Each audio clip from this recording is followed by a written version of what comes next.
മത്തായി 13:24 കളകളുടെ ഉപമ. മറ്റൊരു ഉപമ അവൻ അവരോട് പറഞ്ഞു.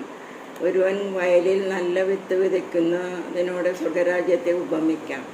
ആളുകൾ ഉറക്കമായപ്പോൾ അവൻ്റെ ശത്രുക്കൾ ഗോതമ്പിനിടയിൽ കള വിതച്ചിട്ട് കടന്നു കളഞ്ഞു. ചെടികൾ വളർന്ന് കതിരായപ്പോൾ കളകളും പ്രത്യക്ഷപ്പെട്ടു. വേലക്കാർ ചെന്ന് വീട്ടുടമസ്ഥനോട് ചോദിച്ചു, യജമാനെ, നീ വയലിൽ നല്ല വിത്തല്ലേ വിതച്ചത്? പിന്നെ കളകളുണ്ടായത് എവിടെ നിന്ന്? അവൻ പറഞ്ഞു, ശത്രുവാണിത് ചെയ്തത്. വേലക്കാർ ചോദിച്ചു, ഞങ്ങൾ പോയി കളകൾ പറിച്ചു കൂട്ടട്ടെ? അവൻ പറഞ്ഞു, വേണ്ട. കളകൾ പറിച്ചെടുക്കുമ്പോൾ അവയോടൊപ്പം ഗോതമ്പ് ചെടികളും നിങ്ങൾ പിഴുതു കളഞ്ഞെന്നു വരും. കൊയ്ത്ത് വരെ അവ രണ്ടും ഒരുമിച്ച് വളരട്ടെ. കൊയ്ത്തുകാലത്ത് ഞാൻ കൊയ്ത്തുകാരോട് പറയും, ആദ്യമേ കളകൾ ശേഖരിച്ച് തീയിൽ ചുട്ടുകളയുവിൻ, അവ കെട്ടുകളാക്കി വയ്ക്കുവിൻ.